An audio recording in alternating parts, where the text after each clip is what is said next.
आज की क्लास में बहुत ही इम्पोर्टेंट टॉपिक हम लोग सीखेंगे, जो कि आपका इस सारणी का आखिरी टॉपिक होता है और टॉपिक का नाम आता है कि सारणी के अनुप्रयोग। आप सारणी का अनुप्रयोग कहाँ कहाँ करते हैं? तो वास्तव में सारणी का जो अनुप्रयोग होता है, दो या दो से अधिक रैखिक जो समीकरण होता है चरों वाले, उनको हल करने के लिए किया जाता है। साथ ही साथ असंगत समीकरण और संगत समीकरणों को पहचानने में भी हम इसका प्रयोग करते हैं। आप अगर याद करें तो 10th स्टैंडर्ड और 9th स्टैंडर्ड में आपने पढ़ रखा है कि जब हमारे सामने दो समीकरण दो चरों वाले रखे जाते हैं तो उनमें तीन कंडीशन बनता है। पहला कंडीशन ये बनता है कि उसका अद्वितीय एक हल होगा जब दोनों आपस में एक बिंदु पर काटेंगे। दूसरा आपने सीखा होगा कि जब दो रेखाएं या दो समीकरण ऐसे दिए गए हो कि वो आपस में संपाती, एक ही रेखा पर दूसरी रेखा आके बैठ जाए, तो उसके अनंत हल होते हैं। और तीसरा बताया गया था कि जब दो रेखाएं ऐसी हो, दो समीकरण जिनसे निर्मित रेखा समांतर हो, तो कोई हल नहीं। तो वहां पे आपको बताया गया था a1 बटा b1 या a1 बटा a2 is not equal to b1 बटा b2। तो ऐसे कंडीशन में हम क्या कहते हैं कि अद्वितीय रूप से एक हल होगा। फिर a1 बटा a2 बराबर b1 बटा b2 बराबर c1 बटा c2, तो इसे बताया जाता था अनंत हल होंगे, ये संपाती का केस था। और अगर a1 बटा a2 बराबर b1 बटा b2 is not equal to c1 बटा c2, तो ऐसी स्थिति में रेखा समांतर होगी और उसका कोई भी हल नहीं होगा। तो ये सारी चीजें आप 9th में पढ़ के आ रहे हो। यहाँ पे आपको जो पढ़ना है वो पहले आपको हम सिखाते हैं। तो ध्यान से देखें, पहली चीज जो हेडिंग का नाम है वो है सारणिक के अनुप्रयोग। सारणिक के अनुप्रयोग। देखिए, सारणिक का पहला अनुप्रयोग क्या होता है? संगत तथा असंगत समीकरण, संगत और असंगत समीकरण की पहचान करना। आप इसकी मदद से संगत तथा असंगत समीकरण की पहचान कर सकते हैं। दूसरा क्या होता है? संगत समीकरण अगर है तो संगत समीकरण, और इन्हें आमतौर पर ऐसे समीकरण जिन्हें हम युगपत समीकरण कहते हैं को हल करना, ये भी हम करते हैं। तो बात आती है कि सर ये संगत और असंगत क्या होते हैं? तो जरा ध्यान दीजिए, मैं पहले इस टॉपिक को डिस्कस करूंगा। देखिए, अगर मान लीजिए ऐसा कोई समीकरण दिया गया हो जिस समीकरण के एक हल या अनंत हल हो, उसे संगत समीकरण कहते हैं।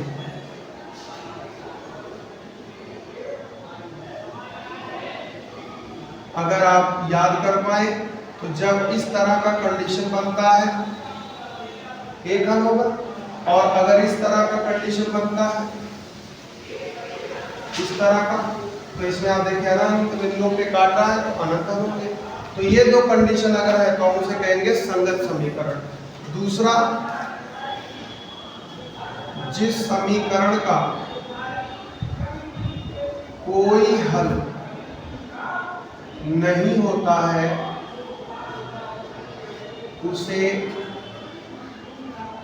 असंगत समीकरण कहते हैं। असंगत, इसमें आप देखेंगे दो समीकरण है और दोनों आपस में क्या है बेटा? पैरेलल है। तो यहाँ पे क्या होगा? a1 बटा a2, देखिए कंडीशन अलग अलग है। इसका कंडीशन क्या है? a1 बटा a2 is not equal to b1 बटा b2।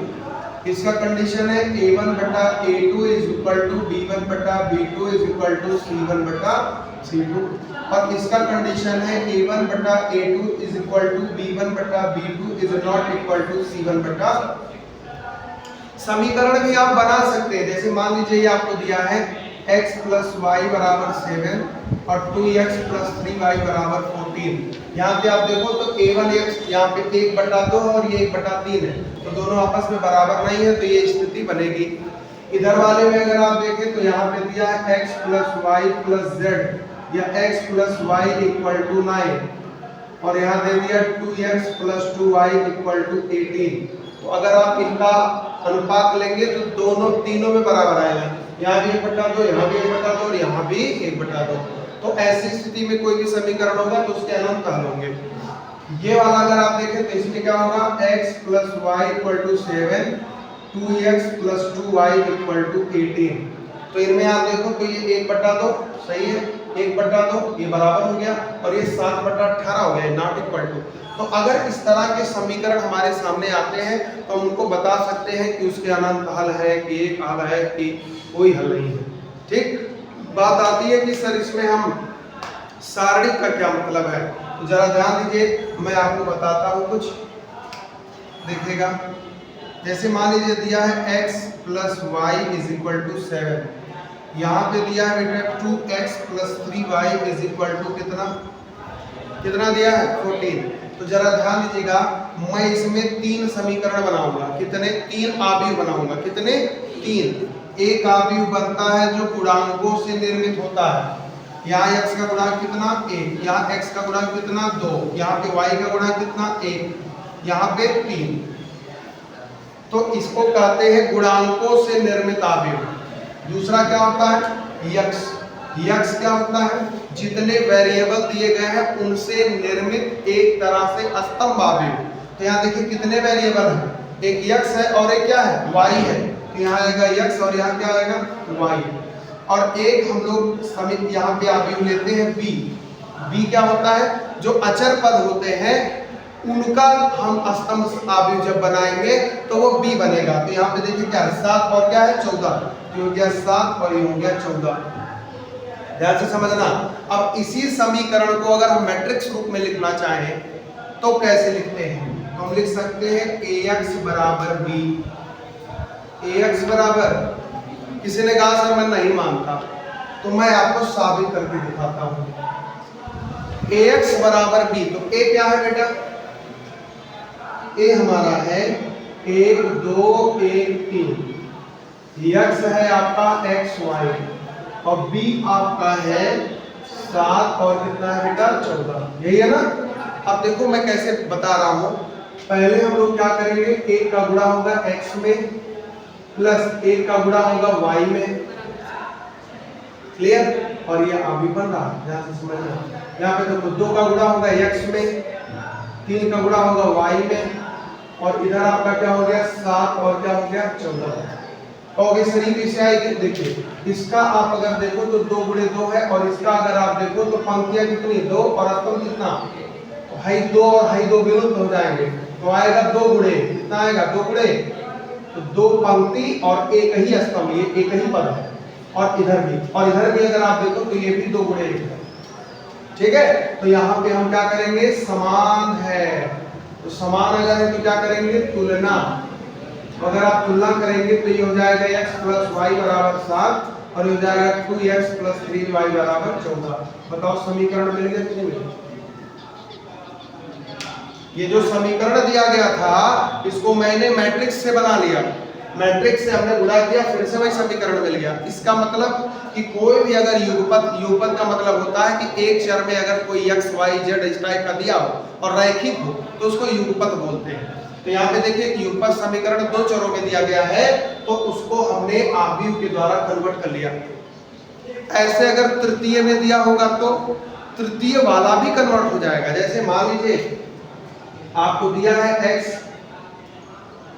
x plus 3y plus z equal to 9, फिर दिया है 2x प्लस y बराबर 7, फिर दिया है 3x plus y minus z equal to 2।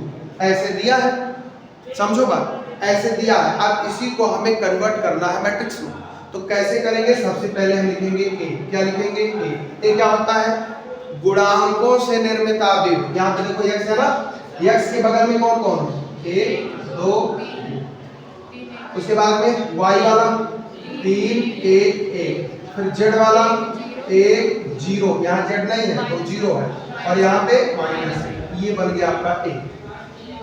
उसके बाद में x बनाना है, x जो है वो जितने वेरिएबल, जितने चर राशियां समीकरणों में दी गई हैं उनसे निर्मित स्तंभावी होगा।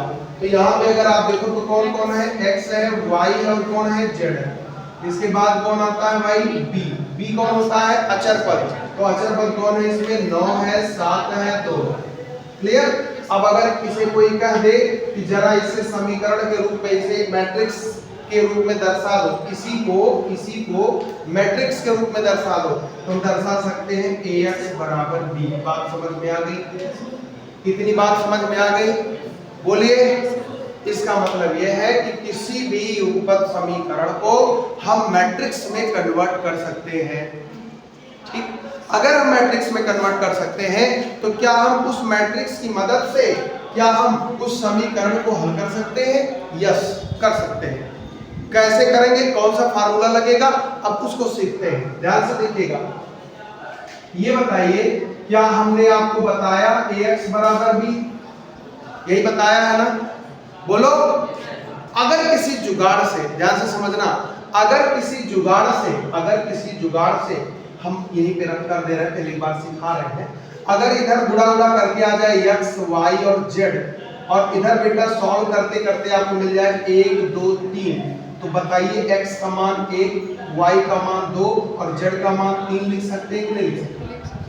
मतलब इस आव्यूह को हम ऐसा सेट कर दें कि लेफ्ट में केवल x, y, z बचे, बाकी सब उधर हो जाए, और उधर कट पीट के ऐसी व्यवस्था बन जाए कि हमारा वहां पे एक ही स्तंभ मिले। तो इधर अगर हमारा 3 गुणे 1 है तो उधर भी 3 गुणे 1 हो, तो तुलना कर देंगे तो x बराबर y बराबर और z बराबर सेट हो जाएगा। अब वो कैसे होगा जरा ध्यान से समझेंगे। हम क्या करते हैं, दोनों पक्षों में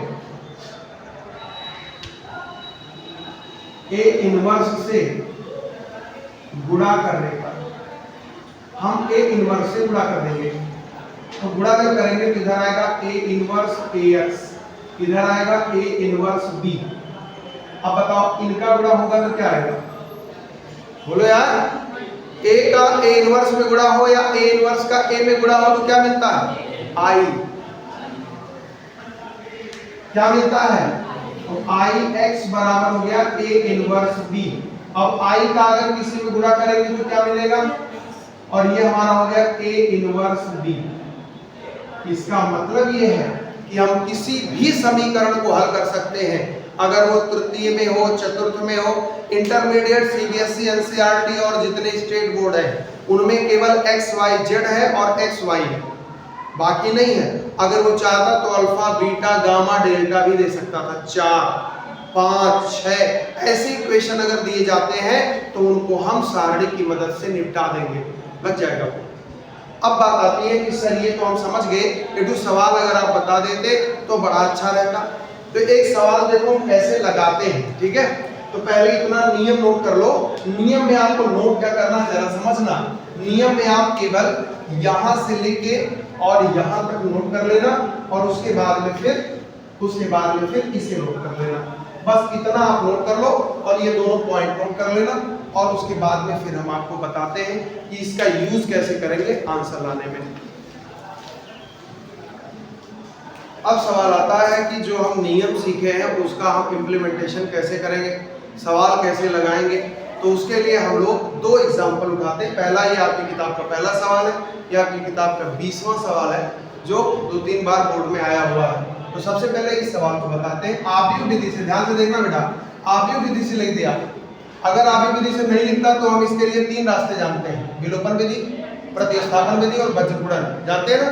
लेकिन यहाँ पे इसको लगाना आव्यूह। कैसे लगाएंगे देखिए, x + 2y = 2, 2x + 3y = 3, ठीक है। तो यहाँ पे क्या करेंगे,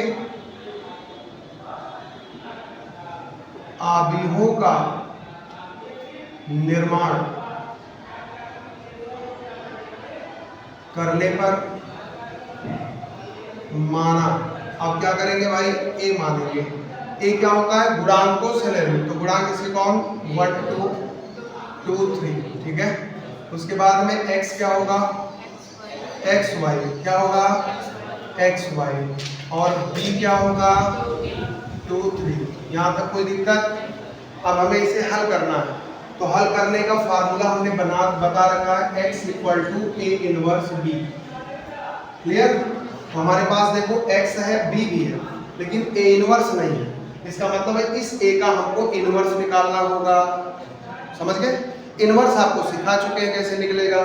सबसे पहले निकालेंगे a11 माइनस 1 पर 1 प्लस 1, उपसारिक हो गया 3 माइनस 1 पर 2, और ये हो गया 3 तो बराबर में 3। फिर आएगा a12 माइनस 1 पर 1 प्लस 2, और 1 प्लस 2 यहाँ पे 2 हो गया, माइनस 1 पर 3 इंटू में 2 तो आ जाएगा माइनस 2। उसके बाद में a21 माइनस 1 पर 2 प्लस 1, और यहाँ आ जाएगा 2 तो माइनस 1 पर 3 इंटू में 2 तो ये माइनस 2। और फिर आएगा a22 माइनस 1 पर 2 प्लस 2, उपसारिक हो गया 3 नहीं 1, यहाँ पे आएगा माइनस 1 पर 4 इंटू 1 बराबर में। यहाँ तक कोई दिक्कत? अब इसके बाद क्या करते हैं, शाखंडों से निर्मित अवयव। मतलब हम इसके लिए क्या निकाल रहे हैं, ए इनवर्स निकाल रहे हैं। शाखंडों से निर्मित अवयव क्या होगा? अब बी नहीं लिख पाएंगे हम लोग, क्योंकि बी ऑलरेडी ले चुके हैं। समझ गए? हम लोग इसको ले लेते हैं आर। क्या ले लेते हैं?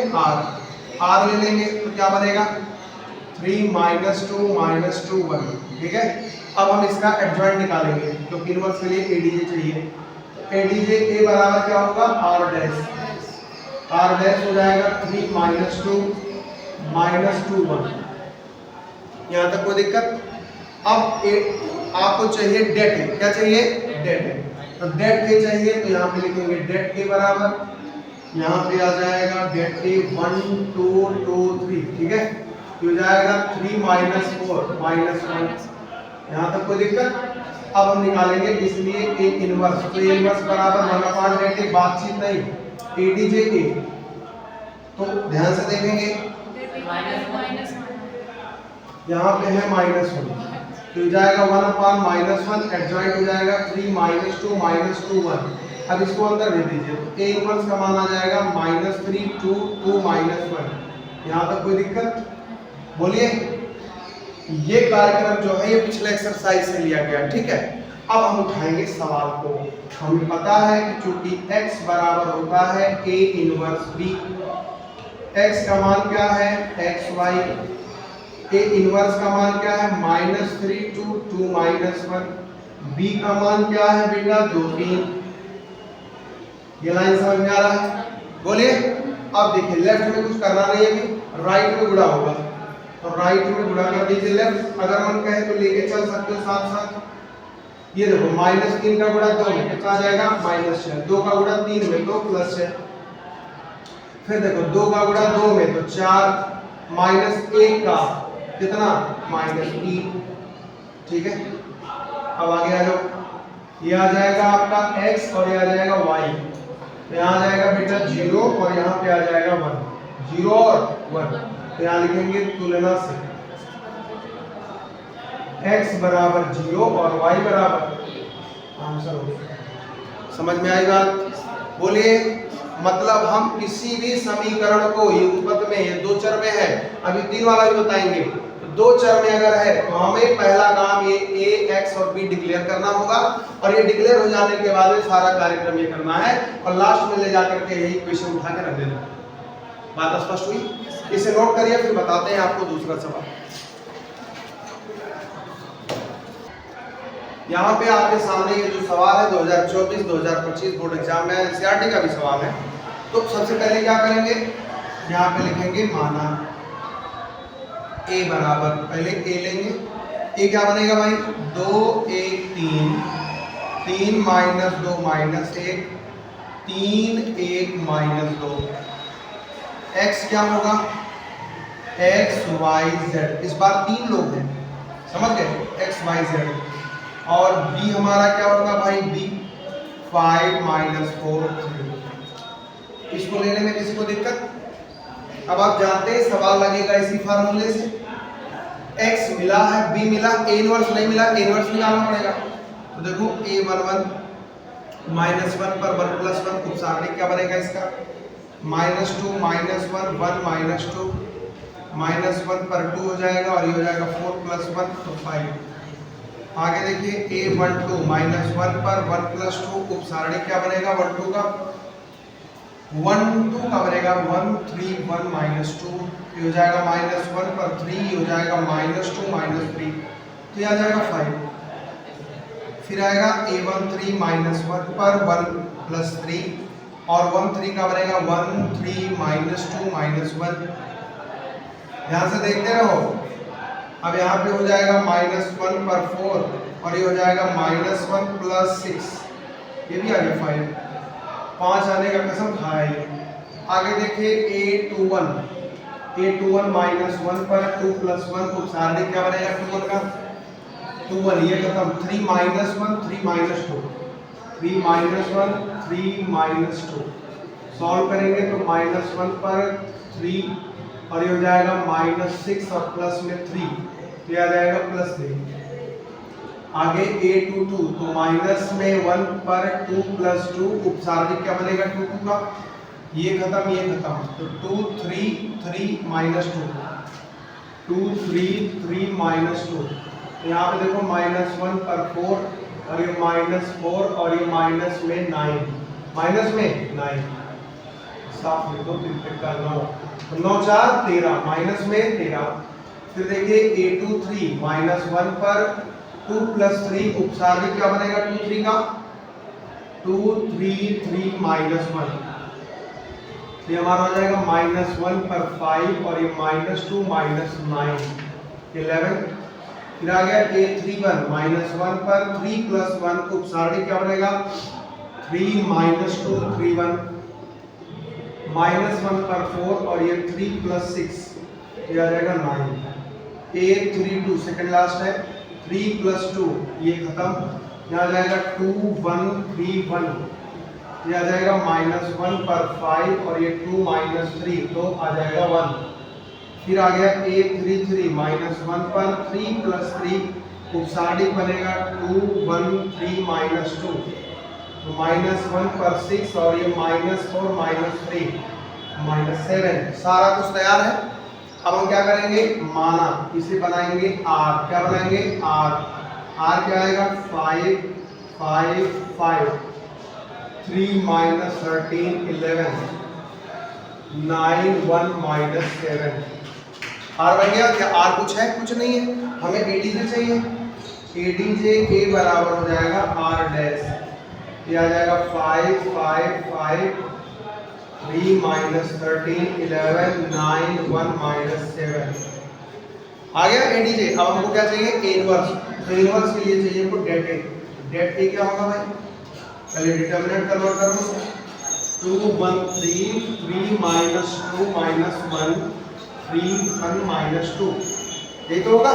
अब इसका प्रसार कर दो R1 के सापेक्ष तो 2 बाहर -2 -1 1 -2, फिर आएगा माइनस में 3 के लिए 1 3 1 -2, फिर आएगा प्लस में 3 उपसारणी क्या बनेगा 1 3 -2 -1। इसे सॉल्व कर लीजिए भाई, चलिए सॉल्व कर लेते हैं। तो यहाँ पे हमारा आ जाएगा क्या 2 और यह आएगा 4 + 1, फिर आएगा -3 -2 -3, उसके बाद में आएगा प्लस में 3, ये आएगा -1 + 6, ये हो जाएगा 5 × 10, ये हो जाएगा 5 × 15, ये हो जाएगा 5 × 15 15 15 30 10 40, ये किसकी वैल्यू है डेट। क्लियर। अब हमें क्या चाहिए A इनवर्स, तो A इनवर्स बराबर हो जाएगा 1/det ADJ मिल जाएगा 1/40 और एडजॉइंट हमारा आया है 5 5 5 3 -13 11 9 1 -7। ठीक है, इसको ऐसे रहने दो, अभी देखा जाएगा। ठीक है, अब फार्मूला उठाओ मेन, x बराबर A इनवर्स B। x हो गया हमारा x y z, A inverse हो गया 1/40 5 5 5 3 माइनस 13 11 9 1 माइनस 7 और b हमारा क्या है भाई b 5 माइनस 4 3। ठीक है, अब आगे बढ़ते हैं। इसका कोई मतलब नहीं, लास्ट में तुलना हो जाएगा। ये देखो आप इनका करना है गुणा, कैसे करेंगे देखो 5 का गुणा 5 में 25, 3 का गुणा माइनस 4 में माइनस 12, 9 का गुणा 3 में तो 27। ठीक है, फिर आगे इधर 5 का गुणा 5 में तो 25, माइनस 13 का माइनस 4 में तो 13 चौका 52 प्लस में हो जाएगा और 1 का 3 में तो 3 लिखो, फिर 5 का 5 में तो 25, 11 चौका 44 और 7 त्रिका 21। अब देखो ये हमारा हो गया x y और z, ये हो जाएगा 1/40। यहाँ पे आप देख लो 25 और 27 52, बोलो भाई। अब 12 घट गया तो 40, बोलो सॉल्व केवल करना है। यहाँ देखो 52 और 3 55 और 55 और 5 60 और 60 और 20, फिर यहाँ देखो 44 है ना, 44 और 21 65 और 65 में से 25 गया 40। अब क्या करेंगे 1/40 को अंदर एंट्री दे दें या 40 कॉमन ले लें, दोनों एक ही बात हुआ ना। हम 40 कॉमन भी ले सकते हैं और ऐसा भी कर सकते हैं। तो देख लो x y z, हम 1/40 को अंदर घुसा दिए तो इसको करेगा 1, इसको करेगा 2 और इसको क्या करेगा, कोई दिक्कत इसमें, बोलो। अरे भाई 1/40 का 40 में गुणा होगा 1 आ जाएगा, 1/40 का 80 में होगा 2 आ जाएगा, 1/40 कैसे में करेंगे, बात क्लियर हो गई। तो ये बताओ कि x मान कितना, y का 2, z का क्लियर, और ये हो गया इसका। इतना ही आता है, 8 नंबर का आएगा, उससे नीचे नहीं आएगा। ये कितने का आएगा तो आप इसे नोट कर सकते हैं। अब देख लो इसमें आप जो है एक्सरसाइज में आप देख लो सवाल पहले